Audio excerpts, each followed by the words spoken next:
They called it the Singing Tower in the end. The media called it the $1 billion whistle. But before the windows shattered, and before the police cars surrounded the lobby, it was supposed to be the crown jewel of Julian Vance's empire. Julian Vance was the man who had everything. Money, fame, and the cover of Time magazine. He was the genius of modern architecture. Or so the world thought. Because the man watching from the cafe across the street, sipping a cold espresso while the tower began to scream, knew the truth. Julian Vance hadn't designed that tower. He had stolen it, and he had no idea that the building wasn't a monument. It was a trap. Welcome back. Today, we are telling a story of patience. A story about why you should never build your castle on a foundation of lies. This isn't about a lawsuit. This is about total structural failure. If you enjoy deep dives into the dark side of business, hit that subscribe button.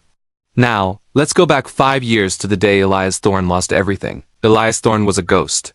In the architecture world, he was the hand that drew the lines, but Julian Vance was the mouth that sold them. They were partners at Vance and Thorne. Or at least that's what the handshake agreement said. Elias was obsessed with aero-acoustics, the way wind moves around buildings. He spent 3 years designing a revolutionary concert hall called the Seraphim. It was his life's work. A building that could naturally amplify sound without electricity. But the night before they were set to pitch it to the city council, the locks on the office doors changed. Elias didn't just get fired, he got erased. Julian Vance filed a patent for the Seraphim design solely in his own name. When Elias tried to fight it, he found out that Julian had been planting fake evidence of embezzlement on Elias's computer for months. Julian told the press, "It's a tragedy. Elias was talented but unstable. We had to let him go for the safety of the firm." Elias was blacklisted. His reputation was incinerated. He lost his house, his license, and his name. Julian Vance took the Seraphim, built it, and won the Pritzker Prize. He became a billionaire. Elias became a nobody. Most people would sue. Most people would scream online. Elias did neither. He understood something fundamental about Julian Vance. Julian was a narcissist. And narcissists have a blind spot. They believe they are the smartest person in every room. Elias moved to a small cabin 3 hours north. He stopped being an architect and started studying physics. Specifically, the physics of resonance. You see, every object has a frequency. If you hit that frequency just right, you don't need a wrecking ball to destroy it. You just need a vibration. 3 years passed. Julian Vance announced his next project, the Apex. It was to be the tallest residential tower in the city. A $1 billion needle in the sky for the ultra-rich. But Julian had a problem. He had fired the genius Elias, and he couldn't figure out how to stabilize a building that thin against the high winds.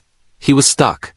And that S when a mysterious freelance consultant named Orion appeared on the dark web forums Julian's engineers frequented. Orion offered a solution. A unique, spiraling exoskeleton design that would allow the wind to pass through the building, stabilizing it. It was brilliant, it was elegant, and it was free. Orion claimed to be a fan, a student who just wanted his design built. Julian Vance, arrogant as ever, didn't question it. He didn't check the source. He saw a beautiful design that would save his project, and he took it. He claimed it as his own, of course. Construction began. The apex rose 90 stories into the air. It was a marvel of glass and steel. But Elias Orion hadn't designed a stabilizer.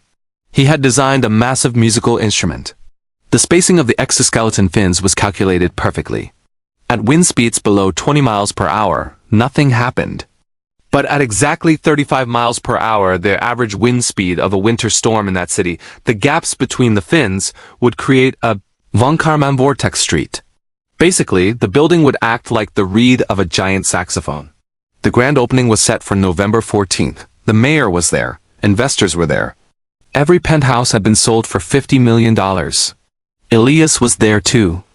Standing on the sidewalk across the street, wearing a cheap coat, checking his watch.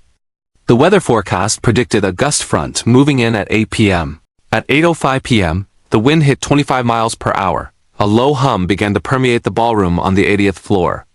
The guests looked around, confused. Julian laughed it off. "Just the wind singing our praises," he joked. At 8:15 p.m., the wind hit 35 miles per hour. The hum became a roar. The silverware on the tables began to rattle. The expensive champagne in the glasses started to ripple like the water in Jurassic Park. Then, the resonance hit. The entire steel structure locked into the frequency. The building didn't just make noise, it screamed. It was a 130 decibel howl that shattered the windows in the lobby. Upstairs, the vibration was so intense that people couldn't stand up. Panic. Absolute chaos. The guests fled the swaying tower, stumbling down the stairs as the glass facade began to crack under the sonic pressure. The news cameras, there to capture Julian's triumph, instead broadcasted a billion-dollar building screaming like a dying animal. The apex was deemed structurally uninhabitable. The fix would cost more than the building was worth. The investors sued Julian Vance into oblivion. His firm went bankrupt. His reputation was destroyed, not by a lie, but by the physics he claimed to master. Elias never claimed credit. He never told the world it was him. He just watched the tower come down, brick by brick, and finally smiled. Sometimes the best revenge isn't a battle. It's handing your enemy a rope and letting gravity do the rest. If you enjoyed this story of architectural justice, make sure you like this video and comment down below. I'll see you in the next one.